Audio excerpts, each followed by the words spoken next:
Hello everybody, today we are in for a treat. Hopefully you're in for a treat because today we are looking at the 32nd greatest move of all time.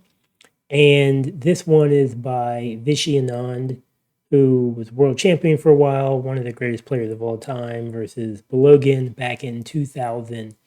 And if you haven't ever seen any of Vishy's games, he knew how to attack. Some of his attacks are just ridiculous. We'll see some of his other amazing moves later in this series. They're in some of the top moves of all time. So this one is still good, definitely worth investigating. And we'll take a look. He's playing white, and as usual, when the pieces stop moving, that means we are in the key position. So there's a lot of shifting around of pieces here.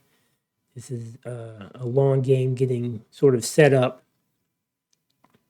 But Anand known for sort of taking his time to set up his attacks, make sure all the pieces are in the right place, and then execute with very lethal precision. So we have arrived. You can see that white is winning by 2.2. And in this position, he unleashes a savage move that is pretty hard to find. I don't know that I would have found it. It would have taken me a while, or it did take me a while. So pause the game if you need to. Write in the comments what your guess is for the line or for the move and for the continuation, and we will see what Anand plays in this position. So in this position, he plays the absolutely savage knight to f6, which is, it's just nasty, right? So the threat is obviously just to take the rook. And,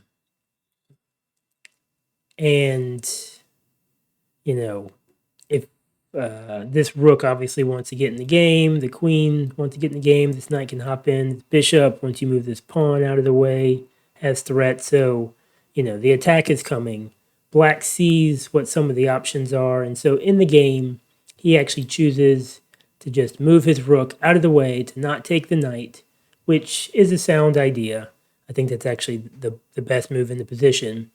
But Anand is known for not only having the cool sacrifice, but having the interesting follow-up. So in this position, he follows up with the, I don't know, it may be about as nasty as that first move, the very sick pawn to g6, which is also just super nice. There's so many ideas here. You would think, oh, you can take back multiple different ways, and we'll examine some of the options. And in the game, black does choose to take back with the f-pawn, and now the follow-up is again a nice move, knight d7.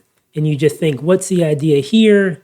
That's just a sacrifice of a knight. Well, the problem is that black has given up his back rank. He doesn't have any rooks back there. His queen is way on the other side of the board. And so therefore, if bishop takes knight, queen takes bishop, checkmate. So in the position, I got to get that bishop off the back rank. White picks up the rook, takes, and then you would think Anand here could just pick up the pawn. Don't care about the pawn. He doesn't care. The problem is that his back rank the black's back rank is still just, it's in need of significant help. There's nobody back there to defend. Black makes a feeble attempt to give himself somewhere to go. Check. And then in this position, black goes ahead and resigns. King out here, it's mate in two because the queen check, king back, and then it's all over. So that's what happened. That's what happened in the game. Let's examine what could have happened in other lines. So in this position, like I said, black does not take the knight, but let's see what would have happened if he had taken the knight, and then the very simple pawn takes on f6, and you can see the evaluation bar go up even higher because the threat here is that it's black's turn to move. let's say that he, I don't know, let's say that he pushes this pawn, right? He wants to attack this bishop and attack this rook. Well, the problem here is, can you see what the problem is? Yeah, just very simple. Queen to g5, right? In this back rank that showed up in the game, this back rank problem that showed up in the game is still present in this position because this rook is out of the game, this bishop is stuck, and if you try to get the bishop, if you try to go there with the bishop, you get mated. So you try to pull the bishop out with that, and it's still mate in one because then you just come in with that move. And the position shows mate in four. Reason being is you can sack a couple pieces. You can go bishop there and then take, and then I think you can bring the rook over and then just take and mate. So you can delay it a little bit. So that's what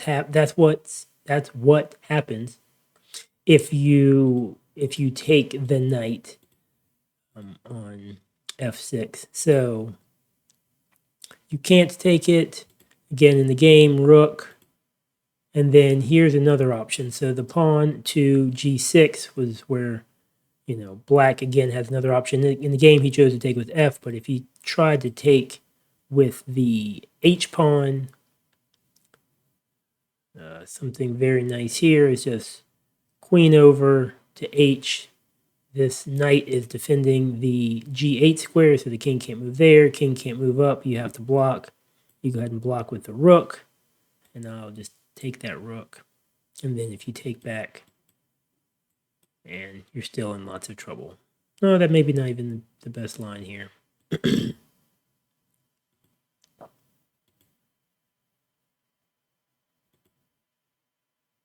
Okay, taking the rook. That's good. Taking the pawn. Oh, I don't even care about taking. No, do I take the pawn? No, you don't take the pawn. So there's even a, see, I'm just autopiloting it. So there's a better move than just taking the pawn, which seems difficult to understand because it's taking the pawn with check. So the better move here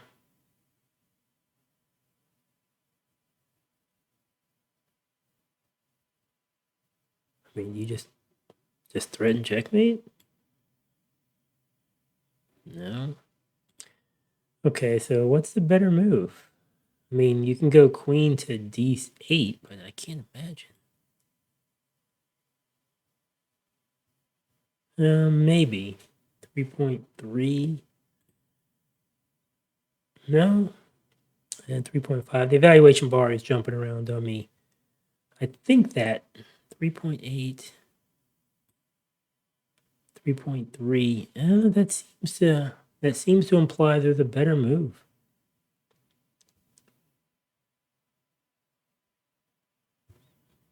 I mean, wait, what else could you want to do here?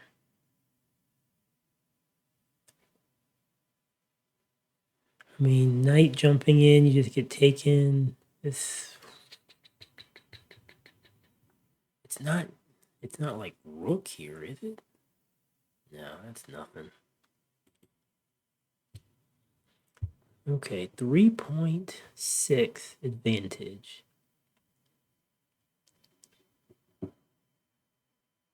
It's not, please don't tell me it's rook takes. Okay, sorry. Sometimes I have to try a move that, I don't know. The evaluation bar throws me off. Again, it's not just queen takes pawn. Why is it not just queen takes pawn? Is it like pawn push? Oh, see, I sort of thought about that. The reason, okay, so it's pawn push because now the bishop is an open diagonal to the king. So whatever black does, let's say he pushes the pawn. I mean, you could take. You just take? No. So now what do? Knight take with a knight? Oh, you take with a knight. Why do you take with a knight? Because then if rook takes,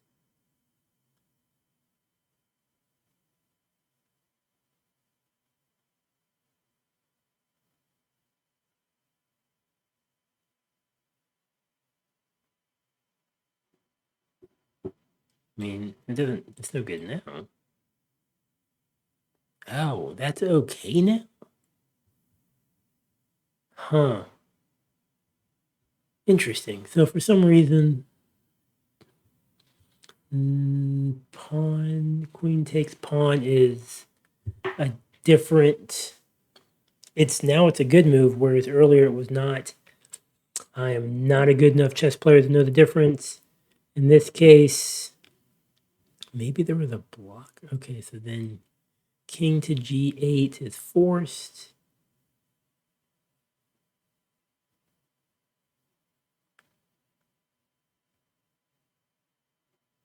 I don't know. I mean, you could threaten checkmate,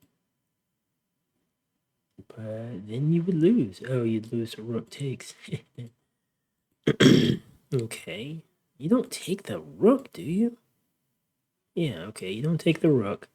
So in this position, and this is why this series is called Analyze with Me, because I am trying to figure out what's going on here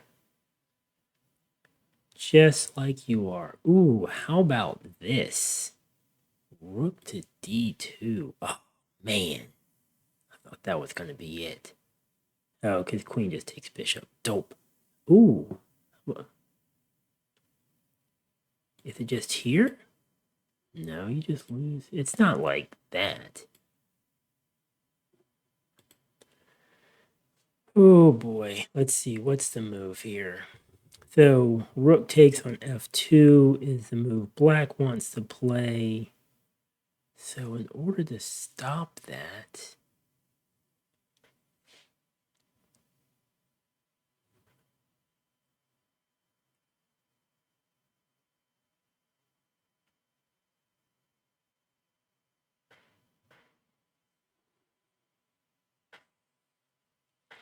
what's the idea here?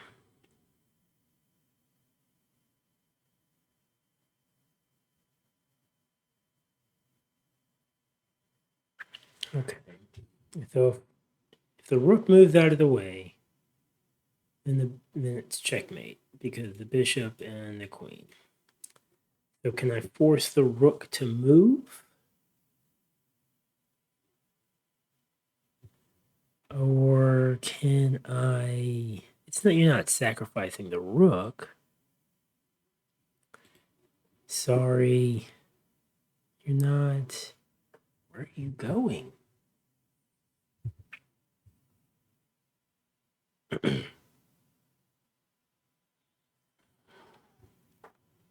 Because if you get your king out of danger, but please don't tell me it's like... Okay.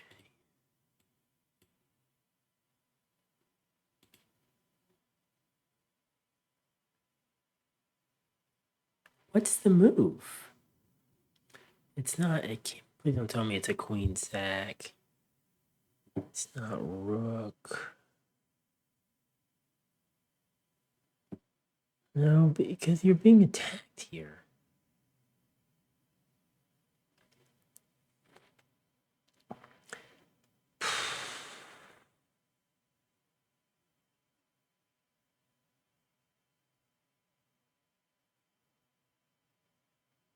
It's not like queen to f3 or something.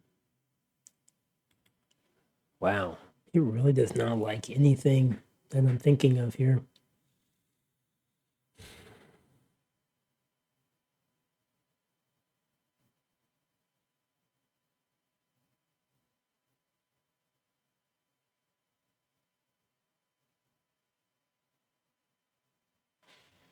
It's not like, no, it can't be anything because of this attack.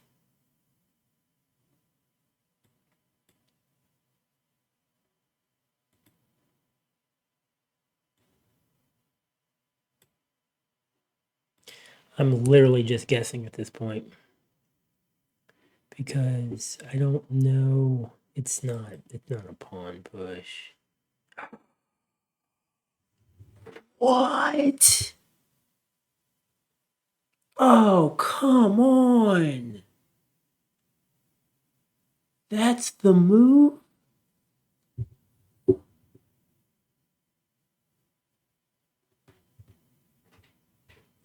Why is that the move? Because, because the check, but then you do what? You just step out of the way. And then what does black do? Because the threat is queen, and if you take, then it's just mate in 3 because you come with the bishop or the queen. You come with the bishop, the queen cuts off that square, king goes here, check. Oh, wow. Okay, and then the other idea is when you push the pawn, if bishop takes, pawn takes, and then it's a similar idea as check. I step out of the way, even if you take there. So the key, because